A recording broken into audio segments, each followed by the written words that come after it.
जी अस्सलाम वालेकुम। जी बेटा आज का हमारा टॉपिक है जी फ़िज़िकल डेटाबेस डिज़ाइन।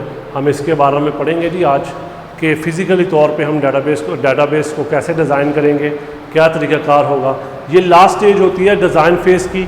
इसमें हम क्या करते हैं जी, मेजर ऑब्जेक्टिव मतलब मेन इसका किरदार क्या है, ये इम्प्लीमेंट करता है डेटाबेस को कैसे, set of record, file, indexes and other data structures.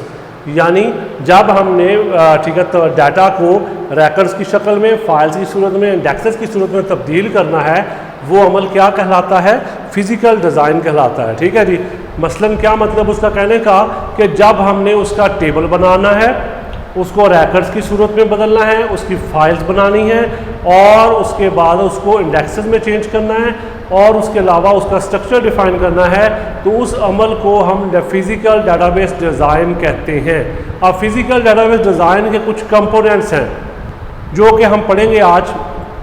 पहला कंपोनेंट है जी data volume and usage analyze. ठीक है, वॉल्यूम हुजम इस्तेमाल। ठीक है, इसमें आपने याद रखना है, इसमें जिक्र होगा सेकेंडरी स्टोरेज का, यानी हमने डाटा कहाँ स्टोर करना है, उस पर कितनी कॉस्ट आएगी और कौन सा मीडिया यूज़ करेंगे। ठीक है, ये तमाम चीज़ें इसमें डिस्कस की जाएंगी पहले स्टेप में।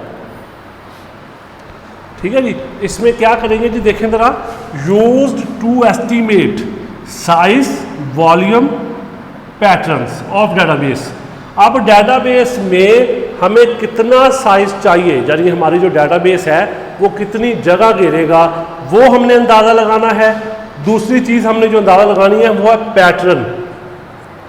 फाइल्स को स्टोर कैसे करना है, क्या तरीक़ाकार इख्तियार करेंगे, वो चीज़ हमने देखनी है। वो कहता है size is use to select physical storage device.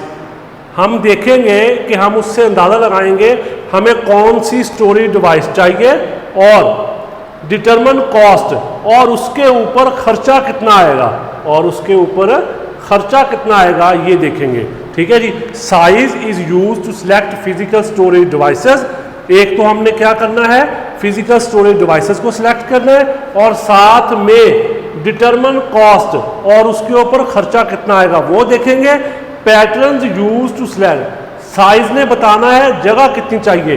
Pattern use to select file organization, pattern इस्तेमाल करता है कि आपने फाइलों को कैसे ऑर्गेनाइज करना है। ऑर्गेनाइज से मुराद कि आपने सेकेंडरी स्टोरेज पे फाइलों को तरतीब कैसे देनी है। ये साथ में एक्सेस मेथड, एक्सेस मेथड से मुराद होता है कि आपने उस डाटा तक रसाई कैसे करनी है, ये तरीक़ाकार होता है। एक होता है सीक्वेंशियल, ठीक है जी, और एक होता है रैंडम, और एक होता है इंडेक्स सीक्वेंशियल। ठीक है, ये एक्सेस मेथड्स हैं, यानी डाटा तक रसाई हासिल करने के मेथड्स हैं। बात की समझ लगी है। जो साइज है ना, ये डिफाइन करेगा आपको सेकेंडरी स्टोरेज कितनी चाहिए। ठीक है, मतलब उसके ऊपर कॉस्ट कितनी आएगी वो।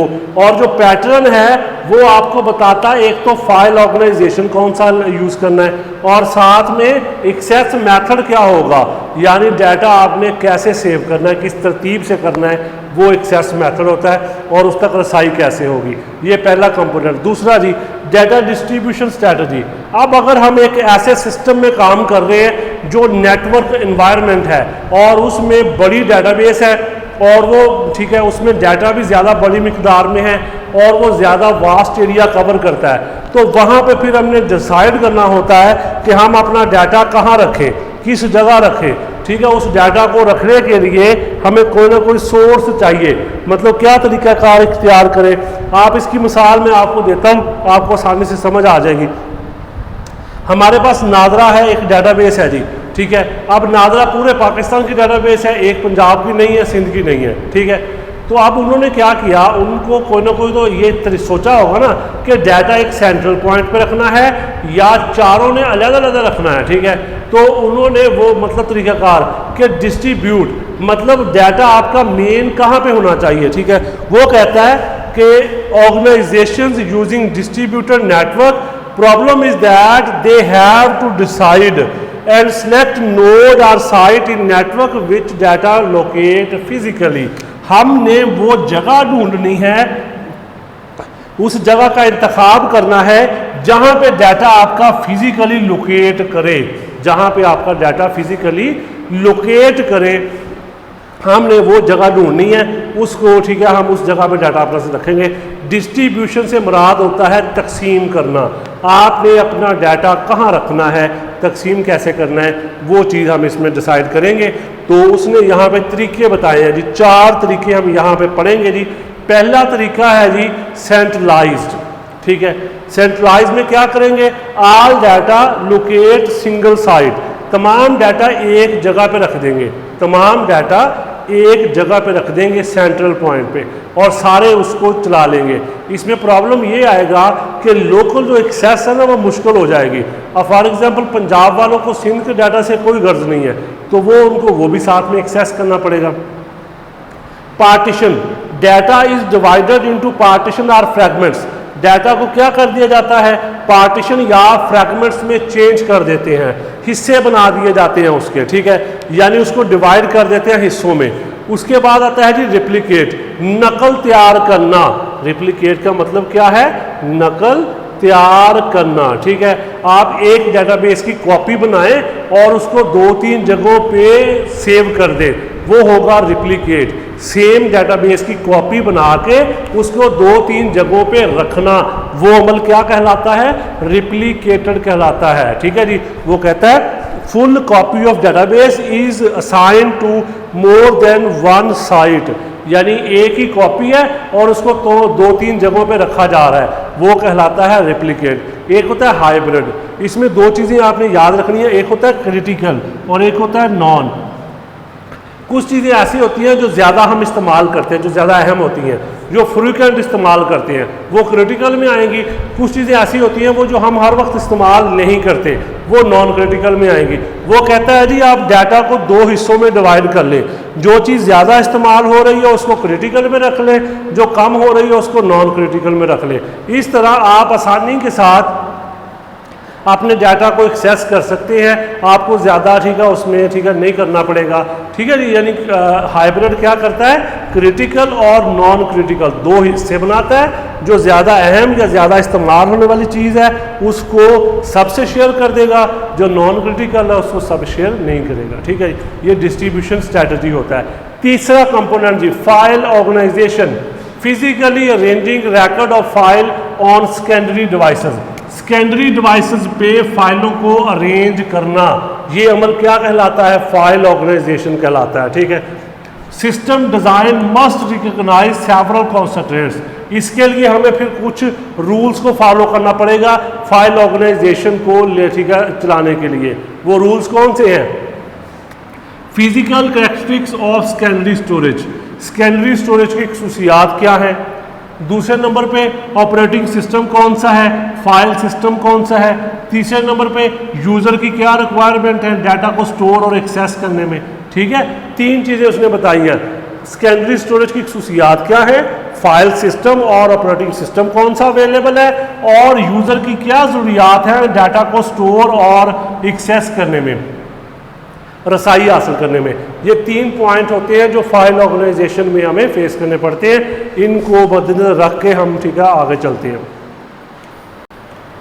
इसके बाद ही चौथा पॉइंट है जी इंडेक्स, इंडेक्सेस। इंडेक्स क्या चीज़ है, इंडेक्स एक टेबल होता है जी, रोज एंड कॉलम, ठीक है। Table use to determine location of row in table, ठीक है। हमने किसी जगह पे पहुंचना है, हम उसके लिए क्या इस्तेमाल करेंगे, इंडेक्स इस्तेमाल करेंगे।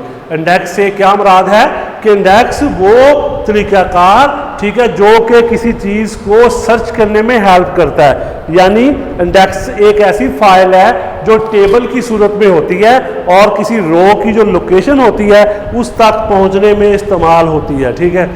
Use to speed up searching and sorting, ये इस्तेमाल होती है तलाश करना और सॉर्ट करना। सर्चिंग तलाश और सॉर्टिंग तरतीब, ठीक है। सर्चिंग तलाश करना और सॉर्टिंग क्या होता है, तरतीब देना।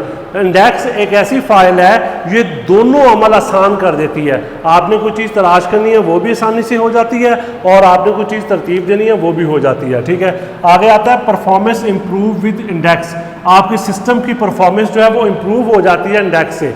ठीक है, आपने बुक पे देखा होगा, बुक के पहले पेज पे ना कंटेंट होता है टेबल के, ठीक है, वो कंटेंट क्या करता है, वो आपको बताता है कौन सा चैप्टर किस पेज पे है। इससे आपका जो तलाश करने का अमल है वो आसान हो जाता है, ठीक है, इस वजह से आसानी से। इसी तरह हम इसमें भी इंडेक्सेस यूज़ करते हैं जो टेबल की सूरत में होता है और रिकॉर्ड को आसानी से तलाश करने में हेल्प करता है, ठीक है। आगे जी आता है हमारे पास पांचवा कंपोनेंट है इंटेग्रिटी कंस्ट्रेंट्स। इंटेग्रिटी से मुराद है करेक्टनेस, कंसिस्टेंसी, दुरुस्तगी, काबिल एतमाद, रिलायबिलिटी। डाटा आपका दुरुस्त उस वक्त रहेगा जब आप रूल्स को फॉलो करेंगे। वो रूल्स क्या होते हैं, कंस्ट्रेंट्स होते हैं, ठीक है, हम उन रूल्स को कंस्ट्रेंट्स कहते हैं। Correctness and consistency form of protection, यानी हम कह सकते हैं कि ये वो रूल्स हैं जो डेटाबेस की प्रोटेक्शन करते हैं, डेटाबेस की हिफाजत करते हैं, ठीक है, अनऑथोराइज से उसको बचाते हैं, ठीक है। फिर वो कहता है rules that keep data correct, यानी ये रूल्स होते हैं जो डाटा को करेक्ट रखते हैं, दुरुस्त रखते हैं। Act like a check on incoming data, और एक चेक की तरह काम करते हैं। मसलन जब हम डाटा इंसर्ट करेंगे ना तो ये एक चेक होगा, वो मतलब जब हम डाटा से इंटर करने लगेंगे तो अगर आप रूल्स को फॉलो नहीं कर रहे होंगे ये आपको डाटा इंटर करने की इजाज़त नहीं देगा। मसलन उसने प्रॉपर्टी सेट की कि जब आपने रोल नंबर लगाना है तो उसमें न्यूमेरिक डाटा आना चाहिए। अगर आपने वहाँ पे न्यूमेरिक की जगह अल्फ़ाबेट लिखा तो आपको इंटर करने की इजाज़त नहीं दी जाती। इसी तरह ठीक है, डोमेन होती है, अगर आपने मार्क्स लिखने हैं, मार्क्स मैक्सिमम 800 मिनिमम 0, ठीक है, या 1100 मैक्सिमम, उसके दरमियान में लिखेंगे, ठीक है। अगर हम उसके नीचे या ऊपर जाएंगे वो आपको लिखने की इजाज़त नहीं देगा। यानी आपके डाटा को करेक्ट रखना और कंसिस्टेंट रखना, उसके लिए जो रूल्स इस्तेमाल होते हैं हम उनको नाम क्या देते हैं, इंटेग्रिटी कंस्ट्रेंट्स कहते हैं, ठीक है, जो आपके डाटा को करेक्ट भी रखेंगे और कंसिस्टेंट भी रखेंगे, ठीक है। यानी ये मतलब क्या हुआ कि प्रोटेक्शन एक फॉर्म है प्रोटेक्शन की जो आपके डाटा को महफूज रखती है, ठीक है जी। ये 5 किस्म के कंपोनेंट्स हैं जी फिजिकल डाटाबेस डिज़ाइन, ठीक है जी। आपने अच्छे तरीके से कर लेना है, किसी चीज़ की नहीं समझ आए तो वो आप मुझसे कंसल्ट कर सकते हैं। अपना ख्याल रखिएगा, अल्लाह हाफिज़।